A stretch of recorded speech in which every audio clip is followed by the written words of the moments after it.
नमस्कार दोस्तों, कैसे हैं आप लोग। और ये पॉलिटी का सेशन चल रहा है, जैसा कि आप लोग को पता ही होगा, है ना। तो चलिए स्टार्ट करते हैं आज फिर आपके सामने एक नया सेशन। टोटल प्रीवियस ईयर का क्वेश्चन है ना। पहला लोकपाल विधेयक भारत की संसद में कब पेश किया गया था? 1966 में, 1967 में, 1968 में, 1969 में।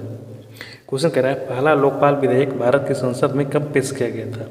ये हो जाएगा ऑप्शन सी, है ना, 1968 में ना। ऑप्शन सी हो जाएगा इसका 1968 में। भगोड़ा आर्थिक अपराधी विधेयक 2017 किस मंत्रालय द्वारा पेश किया गया था? श्रम मंत्रालय, वाणिज्य मंत्रालय, कानून मंत्रालय, वित्त मंत्रालय।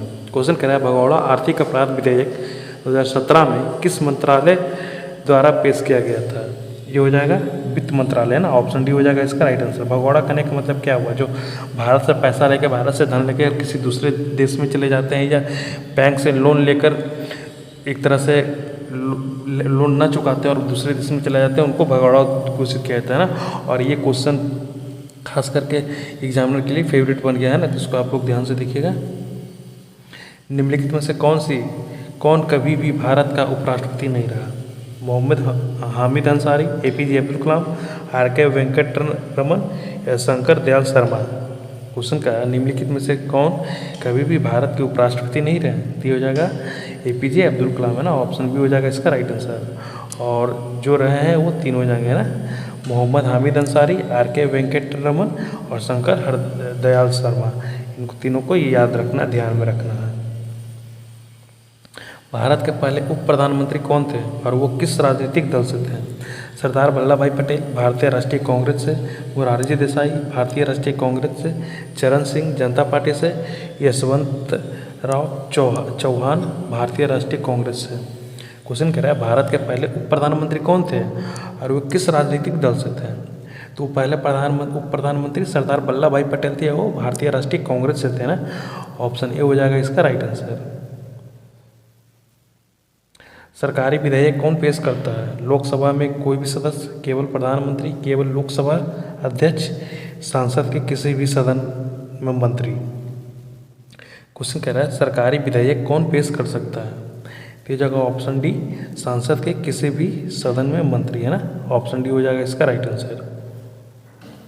निम्नलिखित में से कौन भारतीय संसद का हिस्सा नहीं है? राष्ट्रपति, राज्यसभा, विधानसभा, लोकसभा। क्वेश्चन कह रहा है निम्नलिखित में से कौन भारतीय संसद का हिस्सा नहीं है? तो लोकसभा हो जाएगा ना। ऑप्शन डी हो जाएगा इसका राइट आंसर। भारतीय संविधान के अंतर्गत विधायक की सत्ता किसके पास है? राष्ट्रपति, प्रधानमंत्री, मंत्रिपरिषद या सांसद। क्वेश्चन कह रहा है भारतीय संविधान के अंतर्गत विधायी की सत्ता किसके पास है? तो सांसद के पास होती है ना। ऑप्शन डी हो जाएगा इसका राइट आंसर। भारत में खाद्य सुरक्षा और मानक अधिनियम किस वर्ष पारित हुआ? 2006 में, 2003 में, 2009 में या 2000 ईस्वी में। क्वेश्चन कह रहा है भारत में खाद्य सुरक्षा और मानक अधिनियम किस वर्ष पारित हुआ? तो ये 2006 में पारित किया गया है ना। ऑप्शन ये होगा इसका राइट आंसर। दिवालिया एवं शोधन अक्षमता संहिता अध्यादेश 2018 की प्रमुख विशेषता क्या है? लेनदारों को मुक्त ऋण, ब्याज सब्सिडी, ब्याज माफ या घर खरीदारों को वित्तीय लेन देन के रूप में मान्यता, है ना। क्वेश्चन कह रहा है दिवालिया एवं संशोधन अक्षमता संहिता अध्यादेश 2018 की प्रमुख विशेषता क्या है? तो है ऑप्शन डी हो जाएगा इसका राइट आंसर, है ना। घर खरीदारों को वित्तीय लेन देन के रूप में मान्यता देना, है ना। ऑप्शन डी हो जाएगा इसका राइट आंसर। ये काफ़ी अच्छा क्वेश्चन है ना। स्वतंत्रता भारत की पहली निर्वाचित सदन कब अस्तित्व में आई? 1947 में, 1948 में, 1949 में, 1951 या 1952। क्वेश्चन कह रहा है स्वतंत्र भारत की पहली निर्वाचित संसद कब अस्तित्व में आई? तो हो जाएगा 1952 में, है ना। ऑप्शन डी हो जाएगा इसका राइट आंसर। नवोदय विद्यालय समिति और केंद्रीय विद्यालय संगठन किस मंत्रालय के अंतर्गत आते हैं? गृह मंत्रालय, रक्षा मंत्रालय, वित्त मंत्रालय या मानव संसाधन विकास मंत्रालय। क्वेश्चन कह रहा है नवोदय विद्यालय समिति और केंद्रीय विद्यालय संगठन किस मंत्रालय के अंतर्गत आते हैं? हो जाएगा ऑप्शन डी, है ना, मानव संसाधन विकास मंत्रालय के अंतर्गत। हालांकि अब ये शिक्षा मंत्रालय के अंदर चला गया है ना, ये ब्रैकेट में आप लोग को दे दिए हैं, है ना। पहले थे मानव संसाधन और विकास मंत्रालय के अंतर्गत, और अब जो है वो शिक्षा मंत्रालय के अंतर्गत आते हैं ना। कौन? नवोदय विद्यालय और केंद्रीय विद्यालय संगठन। अब किसके अंतर्गत आते हैं? तब शिक्षा मंत्रालय के अंतर्गत, और पहले किसके अंतर्गत आते थे? तो मानव संसाधन विकास मंत्रालय के अंतर्गत, है ना। ये दोनों अलग अलग पॉइंट है, आपको ध्यान में रखना है।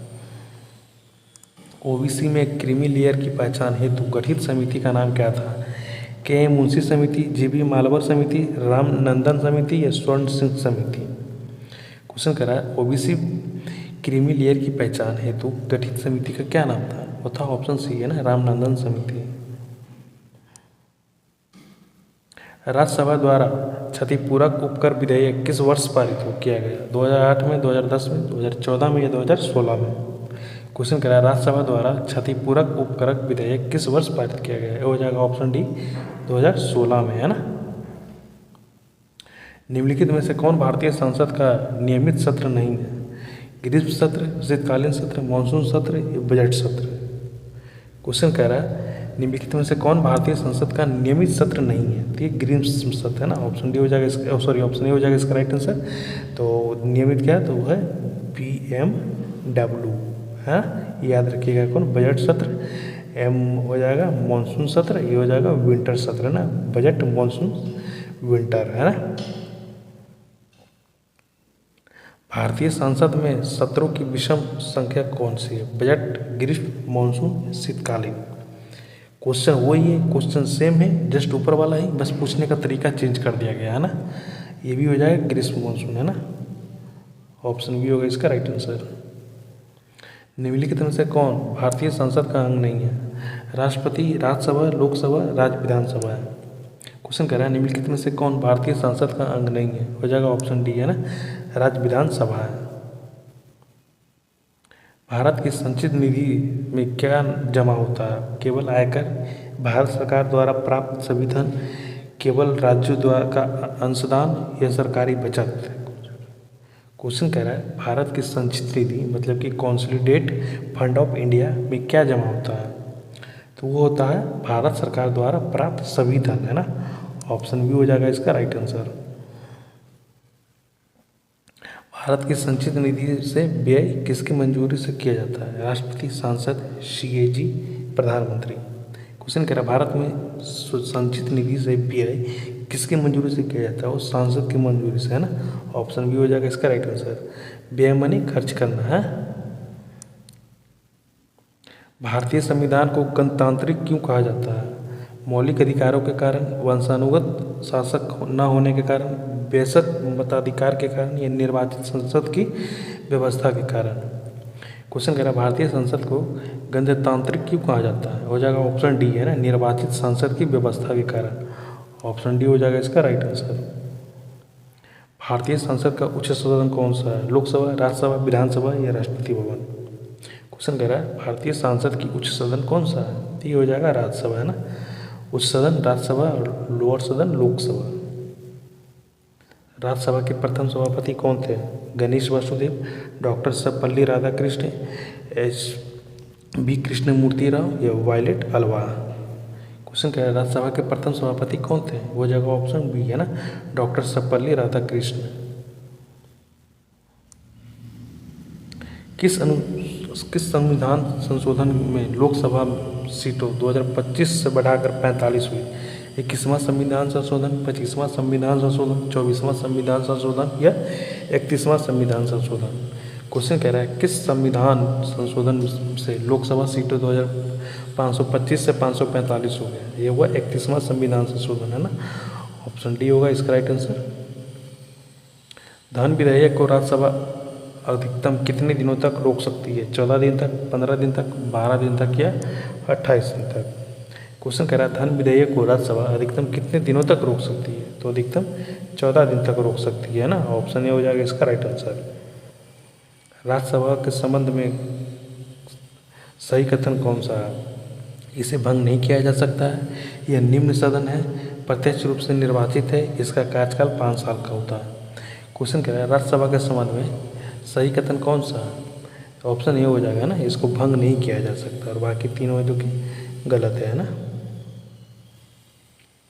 राज्यसभा सदस्य बनने की न्यूनतम आयु क्या चाहिए? 25 वर्ष, 35 वर्ष, 18 वर्ष या 30 वर्ष? क्वेश्चन कह रहा है राज्यसभा का सदस्य बनने के लिए न्यूनतम आयु क्या चाहिए? तो चाहिए 30 साल, है ना। राज्यसभा के लिए 30 साल और लोकसभा के लिए 25 साल, है ना। और राष्ट्रपति के लिए 35 साल, है ना। लोकसभा 25, राष्ट्रपति 35 और राज्यसभा 30, है ना। तीनों ध्यान में रखना। राज्यसभा सदस्यों के कार्यकाल कितने वर्षों का होता है? 5 वर्ष, 6 वर्ष, 2 वर्ष या 4 वर्ष? क्वेश्चन क्या है राज्यसभा सदस्यों का कार्यकाल कितने वर्षों का होता है? 2 साल, 6 साल के लिए ना। ऑप्शन बी हो जाएगा इसका राइट आंसर। राज्यसभा सदस्यों की अधिकतम संख्या कितनी है? 260, 225, 300 या 250? क्वेश्चन कर रहा है राज्यसभा सदस्यों की अधिकतम संख्या कितनी है? हो जाएगा 250, है ना। ऑप्शन डी होगा इसका राइट आंसर। राज्यसभा सदस्यों का चुनाव कितने वर्षों के लिए होता है? 5 साल, 6 साल, 4 साल या 3 साल? ये भी क्वेश्चन देखिए सब सेम है ना। इसको पहले करवा चुके हैं, बस क्वेश्चन पूछने का तरीका थोड़ा सा डिफरेंट है ना। तो इसके लिए भी आपको एग्जामिनेशन में तैयार रहना है ना। क्वेश्चन आप लोग पढ़े हुए भी होंगे, थोड़ा सा तो वर्ड इधर से उधर कर दिया जाएगा तो आपको इजी क्वेश्चन भी हार्ड लगेगा, है ना। तो इसलिए आपको कहते हैं कि भैया आप रट करना पड़े, समझ कर पड़े, है ना। तो ये हो जाएगा ऑप्शन बी 6 साल। राज्यसभा की बैठक के लिए कोरम कितना है? 50, 125, 100 या 25? क्वेश्चन क्या है राज्यसभा की बैठक के लिए कोरम कितना है? तो हो जाएगा 25, है ना। ऑप्शन डी होगा इसका राइट आंसर। केंद्रीय बजट कहाँ प्रस्तुत किया जाता है? विधानसभाओं में, लोकसभाओं में, राज्यसभा में, संयुक्त सत्र में? क्वेश्चन कह रहा है केंद्रीय बजट कहाँ प्रस्तुत किया जाता है? तो लोकसभा में, है ना। ऑप्शन बी होगा इसका राइट आंसर। किस विधेयक को धन विधेयक घोषित करने का अधिकार किसे है? किसी विधेयक को धन विधेयक घोषित करने का अधिकार किसके पास है? राष्ट्रपति के पास, उपराष्ट्रपति के पास, आरबीआई गवर्नर्स के पास या लोकसभा अध्यक्ष के पास? क्वेश्चन कह रहा है किसी विधेयक को धन विधेयक घोषित करने का अधिकार किसके पास होता है? तो होता है लोकसभा अध्यक्ष के पास, है ना। ऑप्शन डी होगा इसका राइट आंसर। यह तय कौन करता है कि कोई धन विधेयक है या नहीं? प्रधानमंत्री, उपराष्ट्रपति, लोकसभा अध्यक्ष या मुख्य न्यायाधीश? ये भी क्वेश्चन देखिए जैसे में, बस पूछने का तरीका थोड़ा सा डिफरेंट हो गया, है ना। और सपोज कीजिए अगर ये क्वेश्चन आपको एक ही तरीके से पढ़ा आ जाए डिफरेंट तरीके से, तो कहोगे तो यही कि भाई क्वेश्चन आप तो पढ़ाया नहीं। भाई मेरा सारा क्वेश्चन करवाया हुआ होता है ना, बस आप लोग समझ कर पढ़िए। सारा क्वेश्चन आपके एग्जामिनेशन में नज़र के सामने आया होगा, है ना। तो ये भी होगा लोकसभा अध्यक्ष, है ना। ऑप्शन सी होगा इसका राइट आंसर। राज्यसभा वित्त विधेयक को अधिकतम कितने दिन तक रोक सकती है? 13 दिन तक, 12 दिन तक, 14 दिन तक या 15 दिन तक? क्वेश्चन कह रहा है राज्यसभा वित्त विधेयक को अधिकतम कितने दिन तक रोक सकती है? तो हो जाएगा 14 दिन तक, है ना। ऑप्शन सी हो जाएगा इसका राइट आंसर। 2014 में कौन सी लोकसभा चुनी गई थी? 16वीं, 19वीं, 14वीं, 13वीं? क्वेश्चन कह रहा है 2014 में कौन सी लोकसभा चुनी गई थी? ये हो जाएगा 16वीं, है ना। ऑप्शन ये हो जाएगा इसका राइट आंसर। और इस आधार पे आप लोग 2025 का अंदाज़ा लगा सकते हैं, है ना, जोड़ करके। निम्नलिखित में से कौन सी लोकसभा का अध्यक्ष रही? TN शेषन, मल्लिकार्जुन खड़गे, सुमित्रा महाजन या सुषमा स्वराज? क्वेश्चन कह रहा है निम्नलिखित में से कौन लोकसभा की अध्यक्ष रही? हो जाएगा सुमित्रानंद महाजन, है ना। ऑप्शन सी होगा इसका राइट आंसर। 2019 में आम चुनाव किस लोकसभा के गठन हेतु हुए? 17वीं, 18वीं, 15वीं या 10वीं? क्वेश्चन कह रहा 2019 में आम चुनाव किस लोकसभा के गठन हेतु हुआ 17वीं, है ना। ऑप्शन ए हो जाएगा इसका राइट आंसर। लोकसभा की सीटें की सर्वाधिक संख्या किस राज्य में है? उत्तर प्रदेश, राजस्थान, गुजरात या महाराष्ट्र? क्वेश्चन कह रहा है लोकसभा की सीटें सर्वाधिक संख्या किस राज्य से है? तो है उत्तर प्रदेश से, है ना। ये क्वेश्चन तो मेरे ख्याल से काफ़ी इजी था। प्रथम लोकसभा चुनाव कब हुआ था? 1951 से 52 के बीच में, 1949 से 50 के बीच में, 1957 से 58 के बीच में या 1953 से 54 के बीच में? क्वेश्चन कह रहा है प्रथम लोकसभा का चुनाव कब हुआ था? ये होता 1951 के 52 के बीच में, है ना। ऑप्शन ए होगा इसका राइट आंसर। लोकसभा में निर्वाचित सदस्य की संख्या कितनी है? 543, 542, 524 या 520? क्वेश्चन कह रहा है लोकसभा में निर्वाचित सदस्य की संख्या कितनी है? तो हो जाएगा 43 है ना, ऑप्शन बी, ये सॉरी ये हो जाएगा इसका राइट आंसर। लोकसभा अध्यक्ष का चुनाव कौन करता है? राष्ट्रपति, लोकसभा के सदस्य, सत्तारूढ़ दल या सांसद? क्वेश्चन कह रहा है लोकसभा अध्यक्ष का चुनाव कौन करता है? ये लोकसभा के सदस्य ही करते हैं लोकसभा अध्यक्ष का चुनाव, है ना, ऑप्शन बी होगा इसका राइट आंसर। द्वितीय लोकसभा के अध्यक्ष कौन थे? बलराम भगत, एम अनंत श्यामनाथ अंगैयर या बलराम जाखड़ या के एस हेगड़े?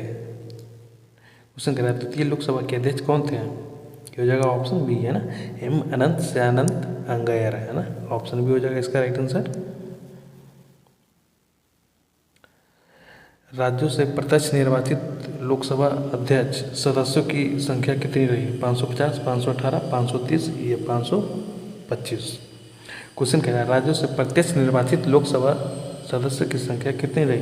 हो जाएगा 530, है ना, ऑप्शन सी होगा इसका राइट आंसर। संविधान के अनुसार केंद्र शासित प्रदेशों में अधिकतम कितने लोकसभा के सदस्य हो सकते हैं? 20, 19, 22, 21? क्वेश्चन कह रहा है संविधान के अनुसार केंद्र शासित प्रदेशों की अधिकतम लोकसभा का सदस्य कितने हो सकते हैं? हो जाएगा 20, है ना, ऑप्शन ए हो जाएगा इसका राइट आंसर। ये क्वेश्चन ध्यान देने वाली बात है कि केंद्र शासित प्रदेशों में अधिकतम संख्या लोकसभा की, है ना, तो 20 हो सकता है ना। लोकसभा की अधिकतम सदस्य संख्या कितनी हो सकती है? 552, 548, 550 या 545?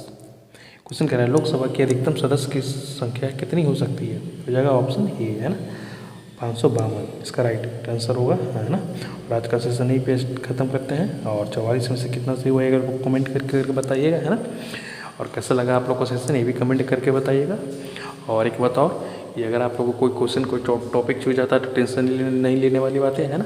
आप लोग के एग्जाम के लास्ट के कुछ दिन पहले आपको मैराथन ग्रुप में कंप्लीट करवा देंगे, है ना। और एक दूसरी बात कहना चाहते हैं कि भाई आप लोग जब भी क्वेश्चन पढ़ते हैं, जब भी वीडियो सेशन देखते हैं तो क्वेश्चन समझ कर पढ़िए, ना कि रट कर, है ना। होता क्या है कि सेम क्वेश्चन डिफरेंट तरीके से आ जाएगा तो आप लोग को सामने नया क्वेश्चन लगेगा, ये हार्ड क्वेश्चन है ना, इसलिए कहते हैं ताकि अगर एग्जामिनर क्वेश्चन इधर सुधर कर भी करे तो आपको हार्ड या नया क्वेश्चन ना लगे, है ना।